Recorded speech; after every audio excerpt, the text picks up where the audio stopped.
Ah, Christmas. The most wonderful time of the year, when we get home to our family, sing Christmas carols, eat wonderful food, give each other gifts, and celebrate the birth of Jesus Christ.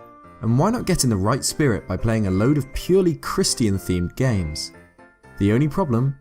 Most of them, such as Katechumen, Super Noah's Ark 3D, Bible Adventures, Bible Buffet, Eternal War, The War in Heaven, or Spiritual Warfare are all just awful rip-offs of better games.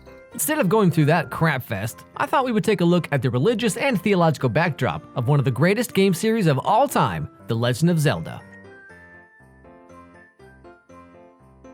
Since the conception of the franchise 30 years ago, Christianity, Islam, and Buddhism have all been represented in some form in the game, serving as a backdrop to some of the temples and races. But did you know that prior to the inclusion of the Golden Goddesses, Christianity was supposed to be the intended religion of the Legend of Zelda series? Several traces from this stage of development found their way into the official release of The Legend of Zelda on Famicom and the NES. The clearest example is the first item, or actually the first thing you see in the game, Link wearing his wooden shield. Usually in Zelda games, shields depict coat of arms, symbols, and more specifically, the shield's origin. However, in the original Legend of Zelda, all of the shields had a cross, or more specifically a crucifix, the symbol of Christianity. And you might dismiss this as a slight reference. The only problem is that there is more to it than only the crucifixes on the wooden shield and the magical shield that might have served as the symbol of Hyrule. The graveyard had crosses on the tombs and gravestones, and in the Japanese and original release of the game, the Book of Magic was called the Bible. Now, Bible as a name actually makes more sense as the book has the Christian cross on its cover, which brings us over to the first controversy in Zelda history. Nintendo of America's strict content guidelines of censoring Christian and real-life religious content and references in early Zelda games. Since The Legend of Zelda is not the only game in the series where religious symbols or names have appeared. In the direct sequel, The Adventure of Link, even more references to Christianity were included, such as the cross, which was an obtainable item that made specific invisible ghosts in the game visible and, more importantly, kept you from dying. The symbolic value in Adventure of Link is undeniable, as even a building, which serves as a church in the game, has, you guessed it, a cross or crucifix on the top, and once again the gravestones are there in the graveyard. But these are just peanuts compared to what was planned for A Link to the Past, or should I say, The Legend of Zelda Triforce of the Gods.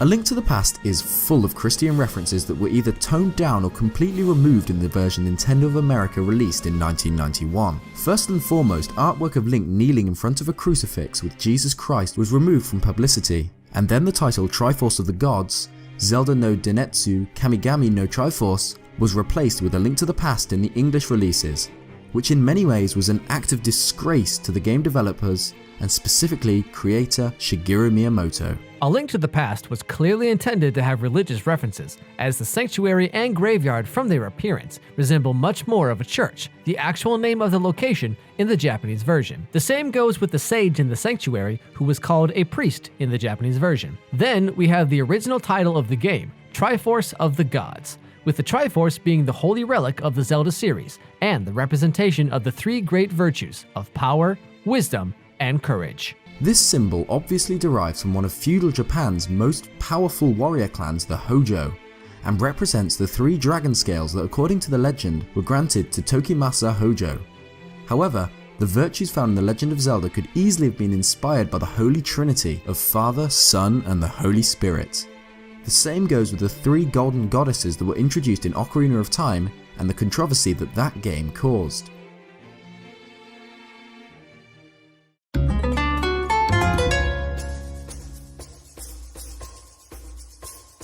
Ocarina of Time marks a massive leap for Zelda, being the first 3D game in the series and brought with it a number of new races such as the Gorons, Kokiri, and finally the Gerudo. Let's take a deeper look at the Gerudo tribe as they spawned controversy of several reasons, such as their original symbol, appearance, clothing, and place of origin in the game closely resembling the one of Islamic theology, culture, and traditions. First, obviously you have the initial symbol of the Gerudo, the crescent moon. The crescent moon caused quite a reaction due to its close resemblance of the crescent moon and star, the symbol of the religion of Islam. But Nintendo did not take any risks, as they saw the controversy tied to the tribe due to their portrayal of Ganondorf as the villain against the Hylians, who had a Christian backdrop. But still, some resemblances to the medieval Crusades appear here anyway. The resemblance was unfortunate and caused the replacement of the crescent moon with the symbol that we still have to this day. Nonetheless, the Gerudo symbol was far from the most controversial religious inclusion in the game, as the theme of the Fire Temple had an Islamic prayer performed as a chant. There were two main problems with this. 1. The chant used in the theme is closely tied to Allah and the Holy Prophet Muhammad and his family. The second one was that the prayer was accompanied with music, which is haram or forbidden in Islam. The consequence of this was the removal of the chant, only leaving the tune in later versions of the game.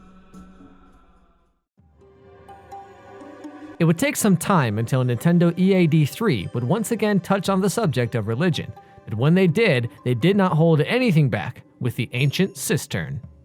The first obvious reference was the giant statue of Buddha in the center of the dungeon, but two more interesting ones were the references of yin and yang and the harmony between the two, which was perfectly implemented through the dungeon by dividing it into two sections, the upper level being heaven-like and the lower level being hell. But the most ingenious reference was the section where Link had to climb a thin thread from the lower level while shaking off zombie bokoblins. This was inspired by the short story The Spider's Thread by Ryunosuke Akutagawa, where Shakyamuni, or Buddha, lowered a spider's thread down to hell and to a criminal whose only good act was to not kill a spider.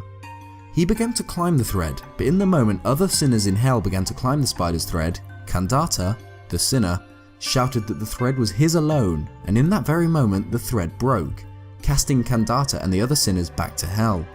Gladly, Link was more fortunate.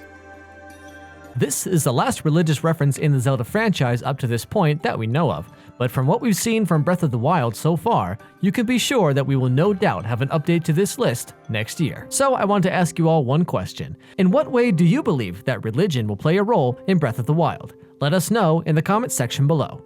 And finally, we wish you all a peaceful, joyful, and Merry Christmas with family and friends. I hope you will enjoy the holiday to the fullest. Until then, this was the Commonwealth Realm And Zeltik, and we wish you all a great Christmas.